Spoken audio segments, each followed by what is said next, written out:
इसमें आपने additive inverse find out करना है कॉम्प्लेक्स नंबर का। ये कॉम्प्लेक्स नंबर गिवन है, तो इसका थोड़ा सा मैं पहले इंट्रोडक्शन दे दूं कि इनवर्स होता क्या है आपके पास। देखिए, इनवर्स फाइंड आउट करने से पहले आपको आइडेंटिटी पता होनी चाहिए। अब आपके पास जो ऑपरेशन चल रहा है वो चल रहा है एडिशन। ऑपरेटर जो आपके पास एडिशन है, यानी कि प्लस है आपके पास ऑपरेटर। तो इसमें आपको सबसे पहले आइडेंटिटी पता होनी चाहिए। फॉर एग्जांपल, कोई भी एक कॉम्प्लेक्स नंबर है x प्लस आयोटा वाई, इसमें आपने एक आइडेंटिटी ऐड करानी है, यानी कि एक कॉम्प्लेक्स नंबर ऐड कराना है, तो आपके पास वापस आंसर जो है x प्लस आयोटा वाई हो जाए। तो यहाँ जो आप नंबर डिसाइड करेंगे कि इस x प्लस आयोटा वाई में क्या ऐड कराएं कि वापस x प्लस आयोटा वाई आ जाए, तो यहाँ पे आप ये डिसाइड करेंगे कि ज़ीरो प्लस ज़ीरो आयोटा अगर आप इसमें ऐड कराएंगे तो आपके पास वापस वही नंबर आ जाएगा। तो आइडेंटिटी जो आपके पास ज़ीरो है, यानी कि किसी भी कॉम्प्लेक्स नंबर में आप ज़ीरो ऐड कराएंगे तो वापस आपके पास वही कॉम्प्लेक्स नंबर आ जाएगा। तो ये आइडेंटिटी एलिमेंट होता है आपके पास। तो एडिटिव आइडेंटिटी एलिमेंट आपके पास ज़ीरो है, तो ये आइडेंटिटी आप इस तरह से निकालते हैं। अब इन्वर्स की बात कर लेते हैं। इन्वर्स फाइंड आउट करने के लिए ये होता है आपके पास कि एक कॉम्प्लेक्स नंबर है z, और इसमें आप ऑपरेटर एडिशन यूज़ कर रहे हैं। इसमें आप एक इन्वर्स नंबर ऐड कराएं और वापस आपके पास जो है वो ज़ीरो आंसर आ जाए, आइडेंटिटी आंसर आ जाए। तो इस तरह से आप फाइंड आउट करेंगे। तो फॉर एग्जांपल, अगर ये आपके पास x प्लस आयोटा वाई है z, और आपने इसका इन्वर्स निकालना है, तो इस इक्वेशन को आपने सॉल्व करना पड़ेगा। अगर आपको z इन्वर्स चाहिए तो आप इसको सॉल्व कर लें। z इन्वर्स को इधर ही रहने दें, बाकी उसको उधर लेके जाएं, तो ये माइनस एक्स हो जाएगा, ज़ीरो के साथ माइनस एक्स हो जाएगा और फिर माइनस आयोटा वाई हो जाएगा। तो इन्वर्स ही आपने फाइंड आउट कर लिया कि एडिटिव इन्वर्स जो होता है वो किसी भी एलिमेंट का minus x minus iota y आ जाएगा। तो ये दो चीज़ें आपको पता होनी चाहिए, आइडेंटिटी और इन्वर्स। अच्छा, इसको भी यही करते हैं सबसे पहले। Let z is equals to 3 + 5 iota. तो z प्लस z इन्वर्स आपके पास क्या आना चाहिए, ज़ीरो के बराबर आना चाहिए, आइडेंटिटी के बराबर आना चाहिए। अब z इन्वर्स आपने निकालना है, z इन्वर्स फाइंड आउट करना है। z को आप ऐसे ही रहने दें, z की वैल्यू पुट करें 3 + 5 आयोटा और इज इक्वल्स टू ज़ीरो। अब z इन्वर्स को यहीं रहने देते हैं, तो ये उधर चला जाएगा -3 और ये -5 आयोटा। तो ये आपके पास z इन्वर्स आ गया, इन्वर्स एडिटिव इन्वर्स आ गया इसका। अच्छा, नेक्स्ट क्वेश्चन करते हैं। नेक्स्ट क्वेश्चन में भी यही है कि इन्वर्स एडिटिव इन्वर्स निकालना है आपने। Let z is equals to 6 - 5 iota. तो इक्वेशन है आपके पास z प्लस z इन्वर्स बराबर होता है आइडेंटिटी के। तो 6 - 5 iota plus z inverse is equals to zero, और फिर z inverse is equals to 6 उधर जाएगा, -6 हो जाएगा और +5 आयोटा। तो z इन्वर्स जो है वो आपके पास inverse additive inverse of a complex number जो है वो आपके पास -6 + 5 आयोटा है। अच्छा, अब इसको भी इसी तरह ही सॉल्व कर लेते हैं हम बगैर फॉर्मूले के। Let inverse of -11 0 b c, d। तो c, d जो है ये कोई, या a, b जो है ये कर लें आप कि ये इसका इन्वर्स होगा, यानी कि आप -11 0 में अगर आप ऐड कराएं c, d, तो वो आपके पास आना चाहिए आइडेंटिटी के बराबर, 0, 0 के बराबर आना चाहिए। 0 रियल पार्ट हो गया और प्लस 0 आयोटा जो इमेजिनरी पार्ट हो गया। अब ये फर्स्ट कोऑर्डिनेट को आप ऐड कर लें, तो ये हो जाएगा -c, और इसका फर्स्ट कोऑर्डिनेट के साथ ऐड हो जाएगा c, फिर कॉमा सेकंड कोऑर्डिनेट ऐड कर लें 0 + d, ये बराबर आ जाएगा आपके पास 0, 0। अब आप जो है ये, क्योंकि लेफ़्ट साइड कोऑर्डिनेट जो है वो आपके पास राइट साइड के बराबर है, तो इसके कॉरेस्पॉन्डिंग कोऑर्डिनेट भी बराबर होंगे, यानी कि -11 प्लस सी जो है वो आपके पास 0 के बराबर होगा, और इसी तरह 0 प्लस डी जो है वो डी के बराबर हो जाएगा, और डी इज इक्वल्स टू 0 के बराबर। सी की वैल्यू आप निकाल लें, सी इज इक्वल्स टू 11 आ गया, तो आपके पास दोनों वैल्यू आ गई सी और डी की। Then hence inverse of -11 comma 0 is 11 comma 0, यानी कि सी डी। अब इसी तरह से ये सारे सवालात करने हैं आपने, कि सबसे पहले z हो गया आपके पास 2/3, 6, let z is equals to number and inverse b c comma d, तो c कॉमा d इसका इन्वर्स हो जाएगा, तो आपके पास 2/3, 6 plus c comma d is equals to identity 0,0। Equation both side add करा देते हैं, 2/3 प्लस सी और 6 प्लस डी, ये बराबर होगा आपके पास 0,0 के। अब बोथ साइड इक्वेट कर लेते हैं, 2/3 plus c is equals to 0, और फिर सेकंड कोऑर्डिनेट भी जो है राइट साइड के सेकंड कोऑर्डिनेट के बराबर होगा, तो c इज इक्वल्स टू -2/3 हो जाएगा, और d इज इक्वल्स टू -6 हो जाएगा। Hence additive inverse of 2/3 comma 6 is -2/3 comma -6। तो इस तरह से आप थोड़े से स्टेप्स दिखा के ये सॉल्व कर सकते हैं सवाल। इसको भी इसी तरह ही करते हैं अब, कि let c comma d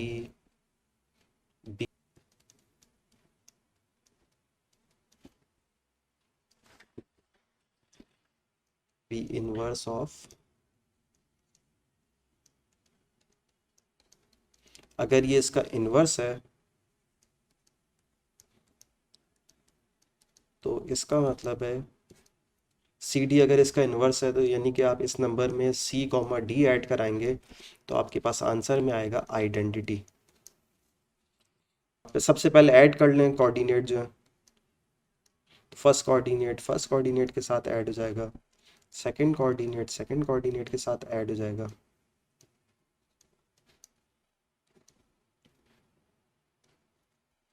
is equals to 0,0। अब आप इक्वेट कर लें बोथ साइड, कि first coordinate left hand side पर है तो बराबर होगा वो राइट हैंड साइड के फर्स्ट कोऑर्डिनेट के।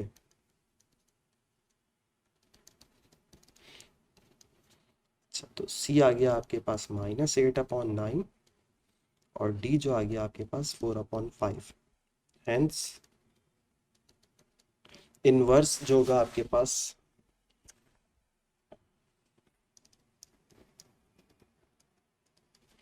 इनवर्स जो आ जाएगा आपके पास -8/9 कॉमा 4/5। इसका भी इन्वर्स इसी तरह डाल निकाल लेते हैं। लेट एडिटिव इन्वर्स है,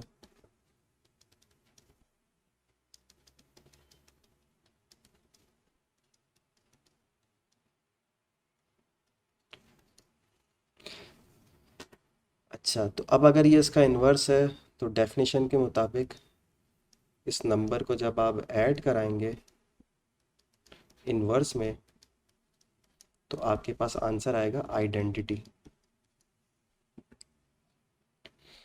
कोऑर्डिनेट्स को ऐड करा लेते हैं, तो 0 प्लस सी हो जाएगा पहला कोऑर्डिनेट, इसी तरह सेकंड कोऑर्डिनेट आ जाएगा आपके पास 3/8 प्लस डी।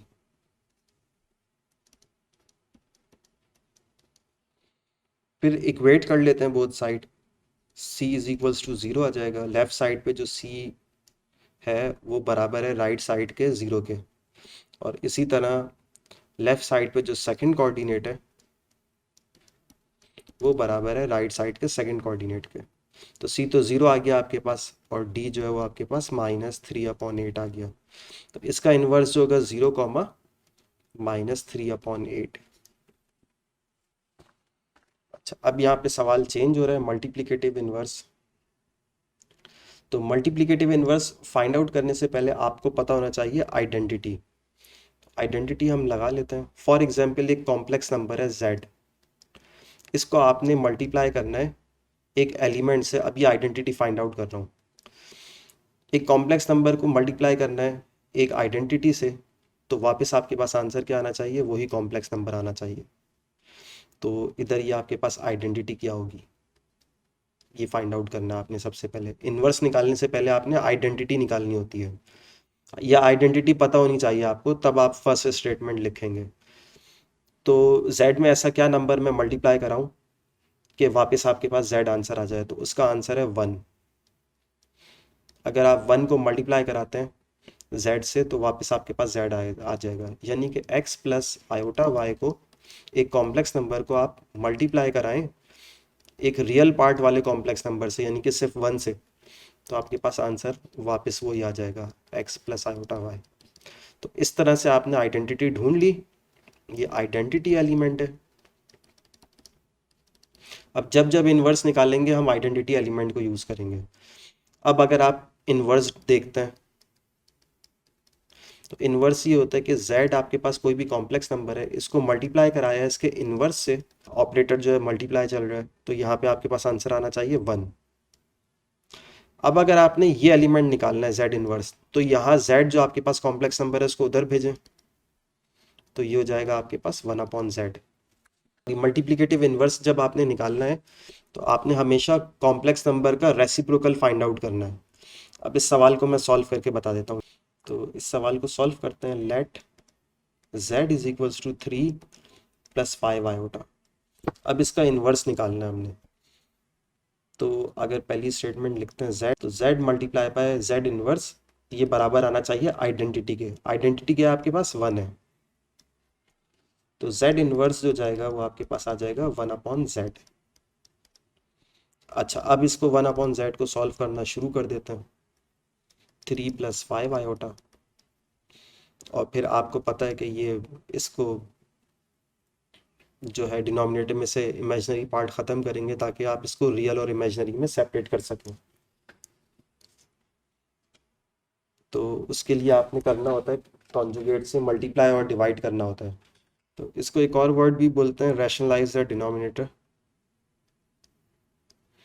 1/3 + 5 आयोटा, इसके कॉन्जुगेट से मल्टीप्लाई और डिवाइड करा देंगे तो नीचे से आयोटा ख़त्म हो जाता है। कॉन्जुगेट जो है वो रियल पार्ट ऐसे ही रहता है, इमेजिनरी पार्ट का साइन चेंज हो जाता है, ये होता है कॉन्जुगेट। तो +5 आयोटा है तो -5 आयोटा जाएगा, -5 आयोटा होता तो प्लस हो जाता ये। अब मल्टीप्लाई करा देते हैं हम इसको।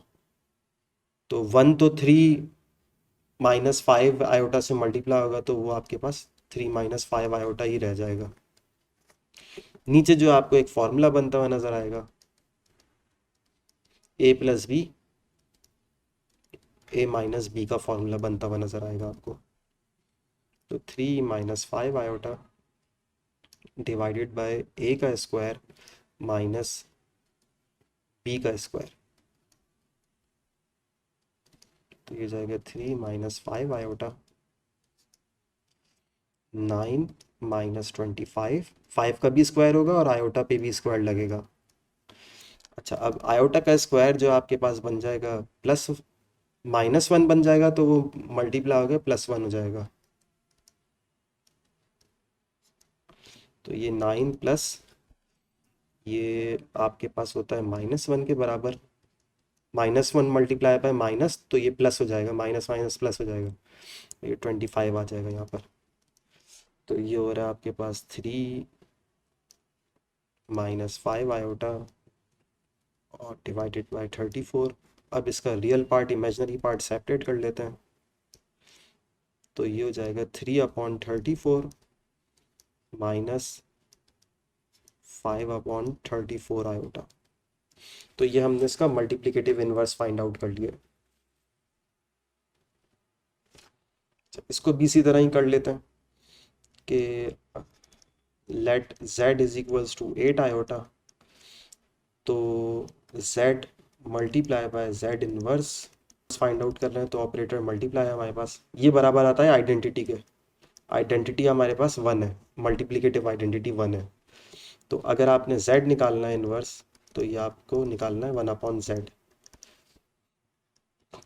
z की वैल्यू पुट करें 8 आयोटा। अब ये इसमें कॉन्जुगेट का मसला नहीं है, ये बहुत आसानी से हट जाएगा। आयोटा नीचे आ रहा है जब भी आपके पास डिनोमिनेटर में, तो आप क्या करें, नीचे सिर्फ इमेजिनरी पार्ट है अगर, तो आप क्या करें, न्यूमिनेटर और डिनोमिनेटर को आयोटा से मल्टीप्लाई करा दें, आयोटा अपॉन आयोटा, बस इतना काफ़ी है। तो ये आपके पास हो जाएगा, न्यूमिनेटर में आयोटा हो जाएगा और नीचे आ जाएगा 8 आयोटा स्क्वायर। फिर इसको फर्दर सिंप्लीफाई कर लेते हैं, ये हो जाएगा 8 इंटू -1, तो आपके पास आंसर आएगा माइनस आयोटा अपॉन 8। तो ये है इनवर्स इसका।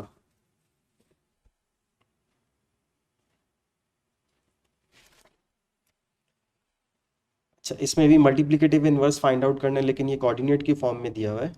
तो अभी जिस तरह पहले मैं सवाल करवा रहा था, इसी तरह आप इसको भी सॉल्व कर सकते हैं। 10 प्लस 4 आयोटा के लिख के आप सॉल्व कर सकते हैं।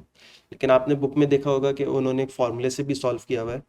तो वो फार्मूला किस तरह से ड्राइव किया हुआ है, उन्होंने क्या कहा कि z जो है आपके पास a प्लस बी आयोटा है, तो एक उन्होंने जो है वो कॉम्प्लेक्स नंबर लिया और डेफिनेशन लगाई कि z multiply by z inverse, तो आंसर आना चाहिए आइडेंटिटी। फिर उन्होंने ये कहा कि z इनवर्स जो है इसको यहीं रहने दें, z को उधर ले जाके डिवाइड कराएंगे, तो z इनवर्स आपके पास आ जाएगा। तो इससे एक फार्मूला हमारे पास जर्नल फार्मूला बन जाएगा एक, कि कोई भी कॉम्प्लेक्स नंबर हो तो उसका इन्वर्स जो होगा वो मल्टीप्लिकेटिव इन्वर्स, ये आंसर जो आएगा वो होगा। तो अब हम इसको सॉल्व कर लेते हैं। 1/a प्लस बी आयोटा मैंने वैल्यू पुट करी। अब आपको पता है नीचे डिनोमिनेटर से जब भी हटाते हैं आप, आयोटा हटाना है आपने, तो आप इसके कॉन्जुगेट से मल्टीप्लाई डिवाइड करा देते हैं। तो मैं मल्टीप्लाई डिवाइड करा देता हूँ इसके कॉन्जुगेट से। तो कॉन्जुगेट जो होता है वो होता है आपके पास a, इमेजिनरी पार्ट का जो है वो साइन चेंज कर देते हैं, a माइनस बी आयोटा बन जाएगा ये। तो a माइनस बी आयोटा से आपने मल्टीप्लाई डिवाइड करा दिया। अच्छा, न्यूमिनेटर में 1 मल्टीप्लाई होगा तो वो a माइनस बी आयोटा ही रहेगा, और डिनोमिनेटर में आपको एक फार्मूला बनता हुआ नज़र आएगा, a square a plus b, a minus b का जो फार्मूला होता है वो आपके पास a square minus b square बन जाएगा। तो a plus b, a minus b जो है आपके पास a square minus b square आ जाएगा, यानी कि बी जो है आपके पास पूरा बी आयोटा है, इसका स्क्वायर आ जाएगा। फिर जो आप इसको थोड़ा सिंप्लीफाई करें, स्क्वायर लगाएं ज़रा दोनों पे नीचे, a square minus b square, और ये आयोटा स्क्वायर जो है वो -1 के बराबर हो जाएगा। फिर आप जो इसका रियल और इमेजिनरी पार्ट सेपरेट कर लें। पहले एक जगह मैं स्टैंडर्ड फॉर्म लिख दूँ इसकी, a square plus b square. अब इसका रियल और इमेजिनरी पार्ट सेपरेट कर लें, यानी कि आप इसका फ्रैक्शन ब्रेक करें यहाँ से। तो रियल पार्ट आएगा a square plus b square minus b upon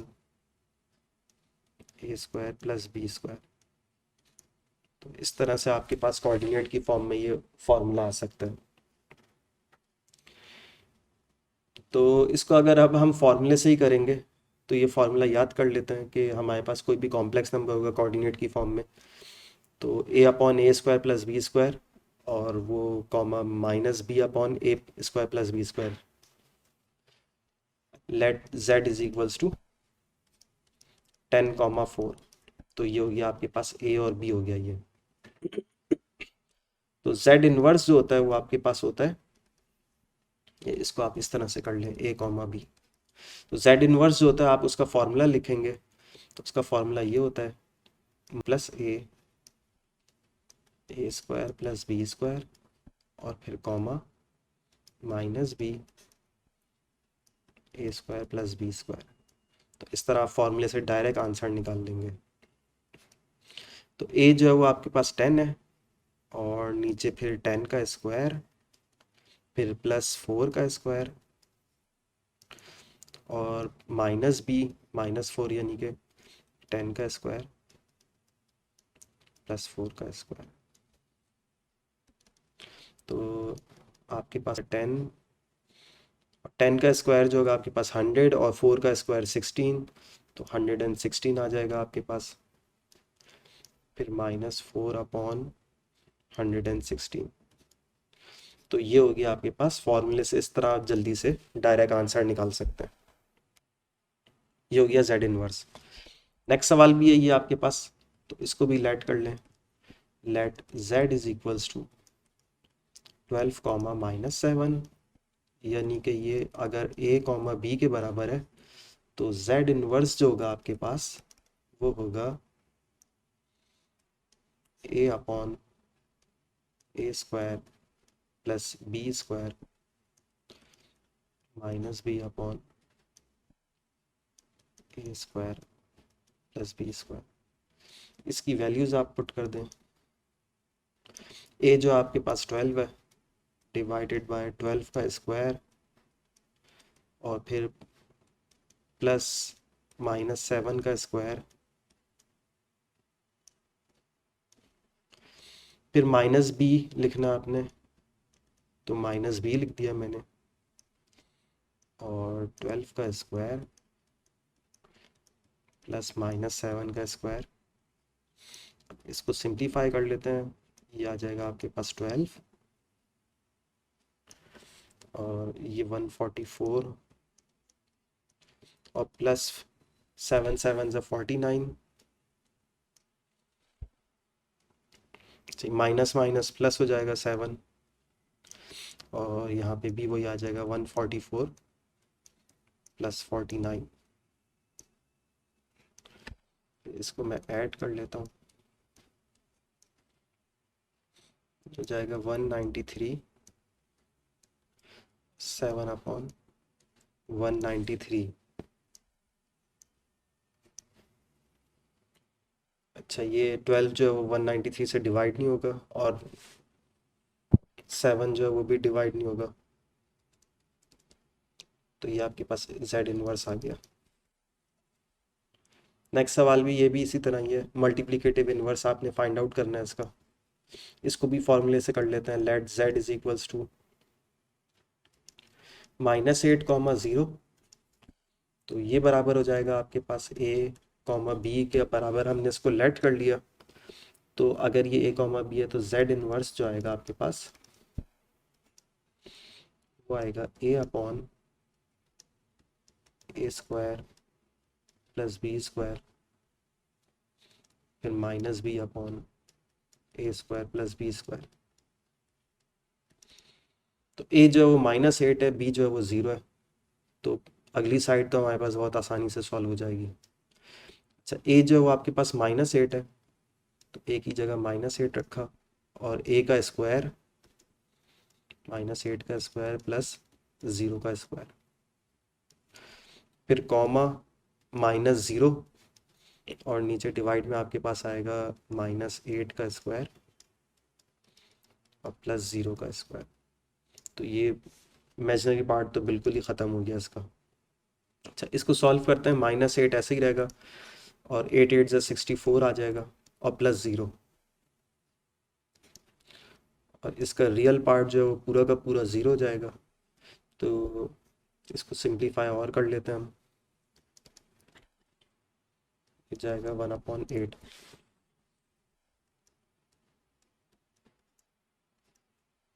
तो ये आ गया आपके पास z इनवर्स। नेक्स्ट सवाल भी यही है, मल्टीप्लिकेटिव इनवर्स फाइंड आउट करना है, इसको भी लेट करते हैं। 0 कॉमा -3/4, लेट ये हमारे पास जो है एक इमेजिनरी नंबर है। अच्छा, तो इसका अगर ये z is equals to a comma b है, तो इसका इन्वर्स जो होता है वो आपके पास होता है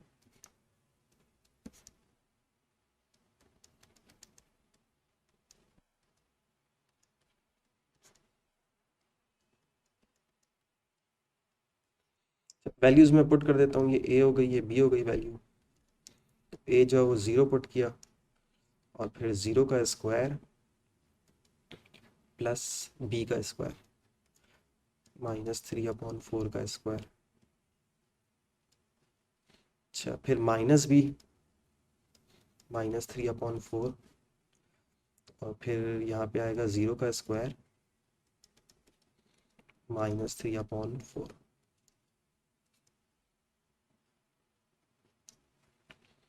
जब इसको अब सिंप्लीफाई करते हैं, ये पूरी फर्स्ट टर्म तो ज़ीरो हो जाएगी क्योंकि न्यूमरेटर में ज़ीरो है और डिनोमिनेटर में कोई नंबर है।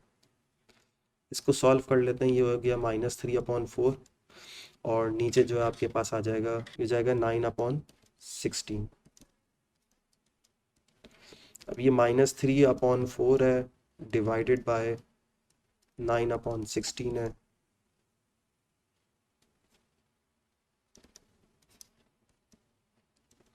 तो उसको मल्टीप्लाई में चेंज कर दें, 16/9 हो जाएगा ये। तो 3 1 ज़ा 3, 3 3 ज़ा 9, 4 1 ज़ा 4, 4 4 ज़ा 16।